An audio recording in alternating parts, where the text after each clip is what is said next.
Saya mengenal Mas Supriyanto GS, ya mungkin yang belum tahu namanya itu namanya Supriyanto GS, atau yang dikenal Mas Pri GS melalui acara Sketsa Indonesia di Smart FM ya. Dan setelah itu saya pernah menjadi bintang tamu di acara Pri GSO di Sindo TV ya. Kalau nggak salah tahun 2012 pernah tampil bareng di panggung inspirasi yang dilakukan Dompet Duafa waktu itu roadshow di beberapa kota di Indonesia. Saya menjadi pengisi acara Pelita Hati di Mitur TV ya bersama Mas Pri GS ya, ditayangkan jam 4 pagi. Penontonnya kuntilanak, maling, makhluk gaib ya. Sehingga mungkin kalau disurvei oleh Aceh Nielsen itu nggak kelihatan penontonnya karena makhluk gaib.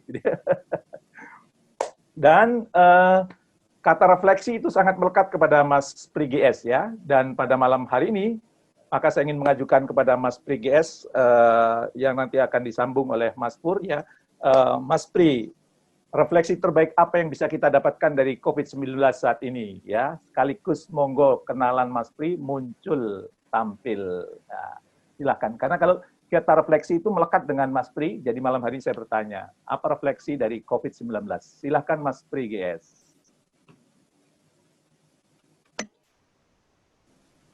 Halo. Dan halo, ya Mas Jamil, Mas Purnomo, saudara-saudaraku di Akademi Trainer, biar kelihatan saya ini orang soleh, saya bersalam dulu. Assalamualaikum warahmatullahi wabarakatuh. Waalaikumsalam warahmatullahi wabarakatuh. Waalaikumsalam warahmatullahi wabarakatuh. Iya, ini kehormatan saya menemani halal bihalal teman-teman ini. Mas Jamil, jadi pandemi ini saya kira tidak semestinya kalau hanya mengirim ketakutan kepada kita ya, secara reflektif itu. Saya menemukan titik, ini bahasa soknya ya, titik religiusitas saya justru di 3 bulan terakhir. Ini wajah saya kan makin mensoleh ini. Itu sebuah atmosfer yang saya tidak pernah jangkau di masa-masa yang disebut normal itu. Mungkin masa-masa normal itu justru masa yang tidak normal. Ya. Karena saya ini pembicara, mungkin terlalu banyak ngomong saya ini. Dan terlalu banyak honor. Ya. Itu saya kira tidak proporsinya juga skema itu mungkin. Ya kalau ngurus senang ya. Ditepuki, diajak foto, apalagi tinggi saya itu kan terbatas. Jadi orang yang ngajak foto itu sangat bersusah payah karena harus menyesuaikan anatomi mereka. Nah, tetapi apakah itu kebutuhan saya sebetulnya? Nah, 3 bulan terakhir ini, kelemahan saya itu orang yang sangat berdisiplin. Jadi kepada anjuran pemerintah itu saya memaknai sebagai sebuah jihad. Karena kita hidup bersama di dalam tata kelola bernegara ini. Jarang sekali saya bahkan keluar dari pagar rumah itu. Karena sopan santun saya kepada keadaan itu. Saya mencoba membayangkan ini setara dengan anak-anak muda di Ashabul Kahfi. Jadi agak dramatik itu. Dan saya menemukan sebuah, ya pengarang itu kan pinter ngarang ya. Jadi imajinasi itu juga bisa kita undang. Dan tidak mengapa saya mengimajinasikan sebagai anak-anak muda yang dikunci oleh Allah di sebuah gua, tetapi penguncian itu malah mendatangkan bermacam-macam ketercerahan. Saya merasa mencintai istriku dengan sangat intensif itu di 3 bulan terakhir ini. Melihat anak-anak tidur, itu kayak liturgi gitu. Sebuah atmosfer yang belum pernah saya jangkau di hari-hari biasa. Hari-hari biasa itu sok penting terus. Sok penting. Bandara, terminal, pos kamling. Jadi saya tidak punya kesempatan, Mas Jamil, kepada diri saya sendiri untuk melakukan apa berata sebaik ini. Jadi COVID-19 ini mengirim banyak hal, tidak hanya mengirim ketakutan, penyakit, kegelisahan, tapi juga banyak pesan, dan itu pesan-pesan itu sangat tergantung kepada intensitas kita di dalam menangkapnya. Dan daya tangkap yang paling menarik di hari-hari ini bukan daya tangkap intelektual. Selesai itu intelektual itu sekarang ini. Ya. Daya tangkap terbaik di hari-hari ini adalah daya tangkap spiritualitas. Apa boleh buat? Hari ini, saya kalau tidak sok spiritual itu jebol pertahanan hidup saya. Jadi melihat apa-apa sekarang itu spiritual. Melihat ayam di kandang yang biasanya biasa-biasa saja. Ini sekarang ini kok ayam itu pun terlihat religius gitu. Berkokoknya tepat waktu. Dan bekisar saya itu kokoknya sejak ia ada di rumah ini selalu presisi, dan itu tidak pernah saya apresiasi, Mas Jamil. Selalu menjelang jam 1, jam 2, jam setelah subuh. Ayam ini nggak pernah dibayar, tetapi selalu tahajud terus dalam versinya itu. Dan itu baru saya apresiasi di era pandemi ini. Wih, daya tangkap saya ini menjadi sangat sangat ekstra. Dan saya merampungkan novel saya di hari ini.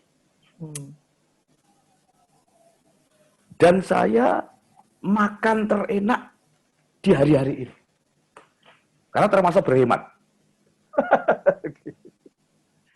Dan ternyata hemat itu enak sekali. Ya. Istri akan belanja saja, nengok neraca dulu.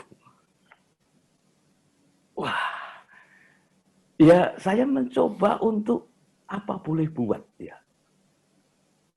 Walaupun ada kecemasan di sana sini, keliru kalau saya tidak bersyukur kepada situasi ini. Di salah satu sisinya. Pengantar saya itu Mas Jamil. Ya. Siap. Oke. Luar biasa. Nggih. Banyak pesan COVID-19. Ini kalau dari segi leadership, Mas, ini lebih hebat dari pemimpin dunia sekalipun. Nah, kan kalau pemimpin itu kan influence, pengaruh. Kadang ada pemimpin yang memerintah anak buahnya aja nggak nurut. Tapi COVID-19 ini memerintah semuanya nurut. Termasuk Mas PGS nurut. Diam di rumah, 190 negara lebih warganya nurut untuk di rumah, ya. Jadi luar biasa, dan yang penting juga ternyata daya tangkap spiritualitasnya luar biasa. Kemarin ada yang juga Mas ke saya itu, waduh saya ini pas bulan puasa ini di rumah hafalan terpaksa nambah, ya, karena jadi imam sholat tarawih di rumah, ya. Kalau kulhu diprotes terus sama istri. Dan kemudian semuanya semakin lebih dekat, saya semakin yakin dengan tesis saya, Mas, bahwa kita ini adalah makhluk spiritual yang sedang menjalankan perjalanan profesional. Kita nenek moyang kita Nabi Adam, Hawa itu dari surga, dan sekarang kita ada seharusnya kembali ke surga. Maka saya sering mengatakan kita adalah makhluk spiritual yang sedang melakukan perjalanan profesional, melakukan yang terbaik, dan dapat pembelajaran banyak dari anak-anak saya juga di rumah. Ya, Mas Pri, nanti sebelum dilanjutkan, mungkin saya akan nanya kepada Mas Purnomo ini. Ya, Mas Purnomo ini lelaki asal Malang, alumni IPB. Ya, kemana saya pergi dia ikut. Ya, saat saya di Dompet Duafa, dia ikut membantu saya. Saat saya membangun Akademi Trainer, dia juga ikut saya. Ya. Kayak nggak pede kalau dia sendirian gitu ya. Ya. Kemudian dia ikut bergabung di Akademi Trainer karena saya mengembangkan Akademi Trainer, ya. Dan saya selalu mengajak beliau karena saya tahu dia ini orang soleh. Ya. Sementara saya kurang soleh. Dan saya tahu sahabat yang soleh itu bisa memberi syafaat di akhirat. Semoga saat nanti Mas Purnomo masuk surga dan tidak menemukan saya di sana, dia akan meminta kepada Allah agar memindahkan saya dari neraka ke surga. Nah, amin. Mas Purnomo, apa arti sahabat bagi Mas Purnomo, dan apakah Akademi Trainer punya program untuk menjadikan alumninya bersahabat satu dengan yang lain sehingga kelak menjadi syafaat satu dengan yang lain?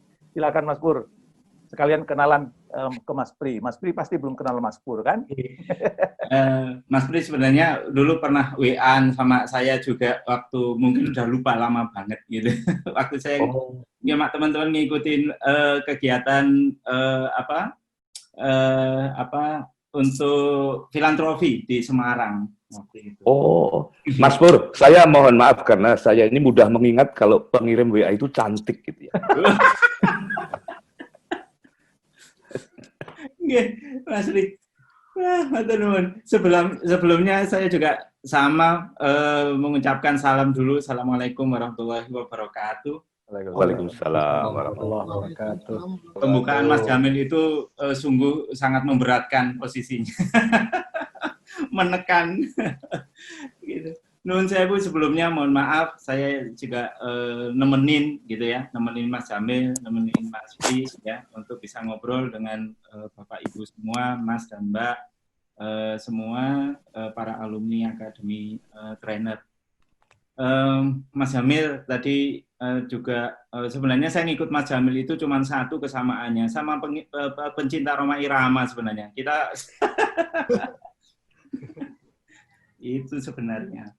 Jadi lagu-lagu Rhoma Irama, stok saya dan Mas Jamil ketika kemana-mana selalu kita dendangkan bersama-sama. Gitu. Mas Jamil, matur nuwun, ini kalau bicara tentang sahabat itu saya selalu ingat sebuah pesan gitu ya. Jadi contoh kehidupan sahabat yang paling baik itu adalah kehidupan suami istri sebenarnya. Gitu. Suami istri itu adalah kehidupan prototipe ya, kehidupan dua orang sahabat gitu. Bukan hubungan antara majikan dan apa jenenge bawahan gitu ya, bukan juga antara atasan bawahan, majikan dan ini pekerjaannya misalnya gitu ya, babunya gitu, bukan gitu. Tapi kehidupan suami istri itu adalah kehidupan yang bersahabat gitu. Artinya bersahabat, mereka harus bersama-sama mengungkapkan bahwa mereka akan hidup ya, saling membantu, bahkan ya kalau di dalam agama Islam itu kan bahwa saling membantunya itu bukan hanya di dalam dunia gitu ya, tetapi tujuannya tadi sampaikan Mas Jamil juga ya, kalau Mas Jamil nanti dapat tiket ke surga gitu ya, tolong saya dikasih voucher gitu Mas. Tapi vouchernya dikirim gitu ya, ditinggalin gitu misalnya. Nah, jadi kehidupan suami istri itu termasuk kehidupan yang memang mereka bersahabat, bersepakat untuk sama-sama saling mendukung, memberikan manfaat ya, bukan hanya di dunia tapi nanti sampai hingga ke akhirat. Mereka juga kalau suami istri itu kan ya nggak adanya ngangenin, adanya kadang-kadang bertengkar gitu Mas. Tapi kalau nggak ada ngangenin gitu. Nah itu sahabat. Begitu nggak sih Mas Jamil dulu? Mas Pri, begitu Kak ya kalau suami istri ya? Mas Pri tadi kan mencontohkan mencintai dengan istrinya benar-benar menjadi 3 bulan terakhir. Gitu ya. Oh, kalau saya ini kan memang tipe suami soleh ya, jadi kalau cinta sebetulnya standarnya sudah tinggi sejak awal. Iya.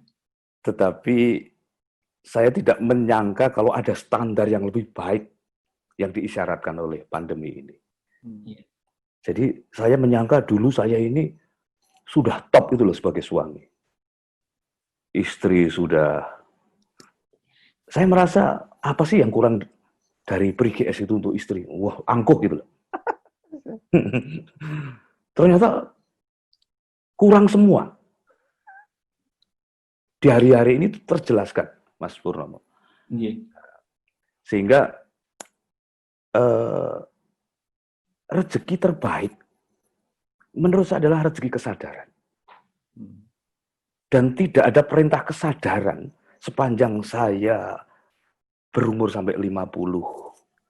Kalau tidak 53 ya 54. Kalau tidak 54 ya 55 lah. Terserah.